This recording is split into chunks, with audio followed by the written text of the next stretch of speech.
Okay, I wanted to talk about this problem a little bit separately because this would get you a little bit tripped up if you came across it on a test and you weren't sure what you're looking at. So with this economics problem, the first version of the game had 100,000 sales, and the game cost $2. The authors believe that for every 25 cents they rose the price. Okay, so that is going to give us a rate of change.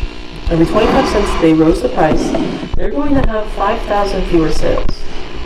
So what is the optimal price to sell the game? Okay. So if we talk about this graphically, right, we have the cost of the game starting at $2, and they're decreasing for every 25 cents. They're going to have 5,000 fewer sales. Okay, so this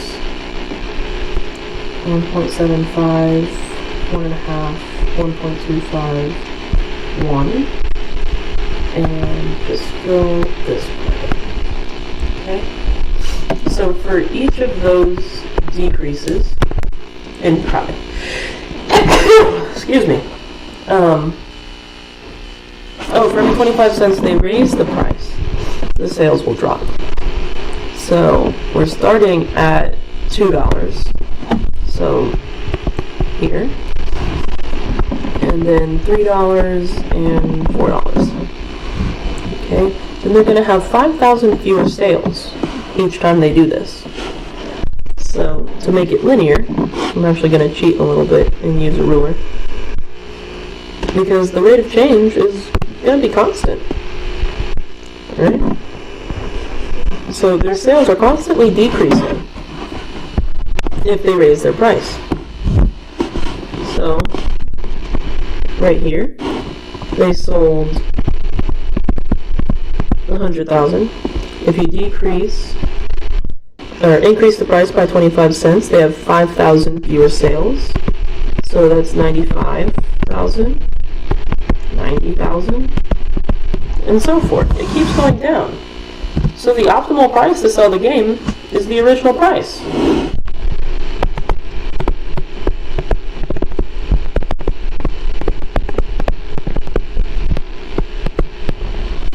Okay, because you want to get the most for your money.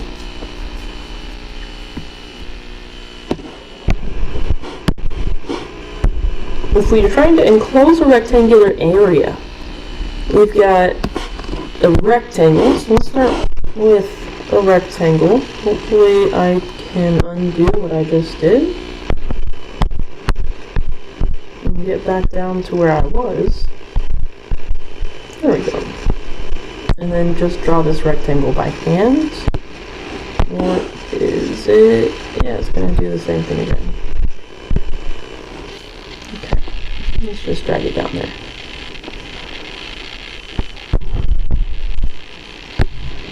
I don't really want to draw this rectangle by hand.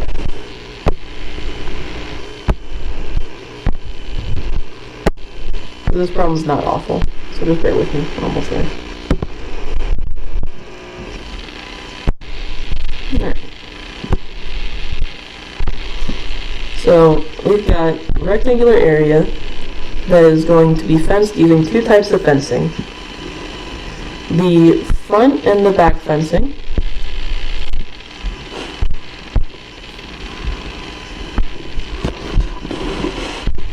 So this fencing, we get not that color.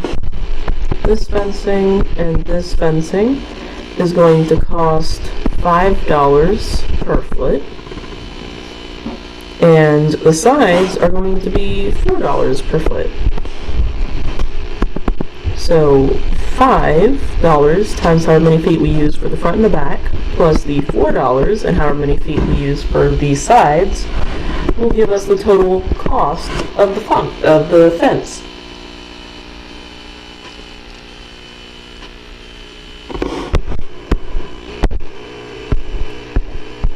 You want to minimize the cost. It's not typed in here, but that's what we want to do. Alright, so let's minimize the cost of this fence.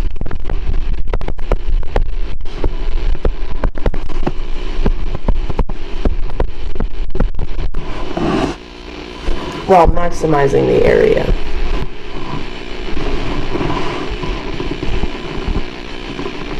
Oh, we can't do that because we can't minimize and maximize at the same time. So we have a fundamental issue with this problem. No, we're not going to do it. I can already feel your questions. Or, no, we are not going to do it. We're going to do this problem. I'm just going to say if we have a $100 budget. Okay, so let's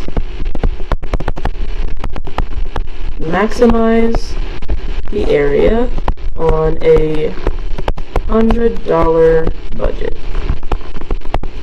Okay? So if we've got a $100 budget and we want to maximize the area, our primary equation is going to be the area, which is going to be xy. Our secondary is the cost, which we need to be under 100, or equal to 100. So we're going to solve the secondary for x or y, plug it into the primary, derive it, and go from there. Same process. I'm going to solve for the x. So 100 minus 4y over 5 is equal to x. So the area is 100y minus 4y squared all over 5. The derivative of the area is low d high minus high d low over low squared. Alright, so I'm going to cancel this 5 and the 25 because all of that is 0. So that's 1, this is 5, and we have 100 minus 8y over 5, which is equal to 20 minus 8/5 y. We're going to need to solve this for 1 is equal to 0. So 8/5 y is equal to 20 when? Well, whenever it's 100 over 8. Okay? We've got y. We still need to find x.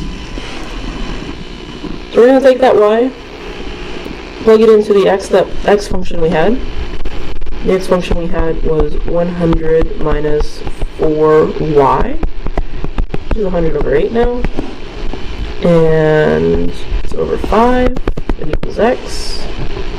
1 and 2, and 100 divided by 2 is 50. 100 minus 50 is 50, divided by 5 is 10.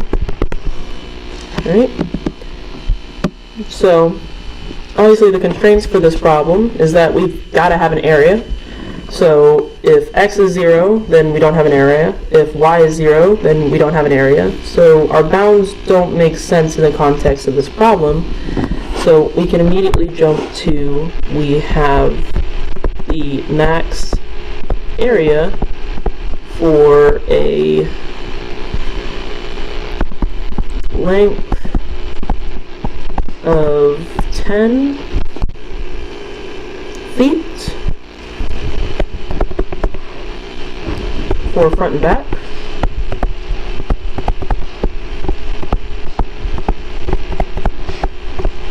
And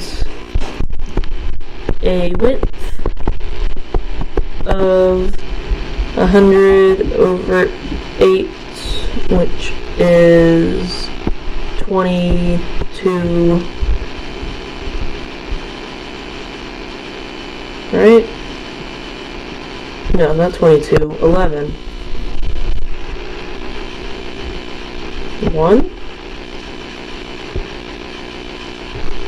2, 12.5. That feels right.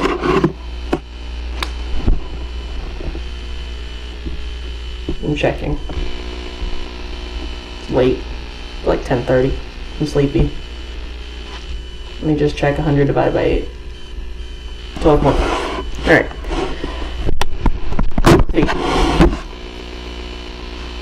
Okay. We're going to start with making a tin can and your other questions when I get back on Thursday. I still have one more video I need to record. Okay. Have a good day.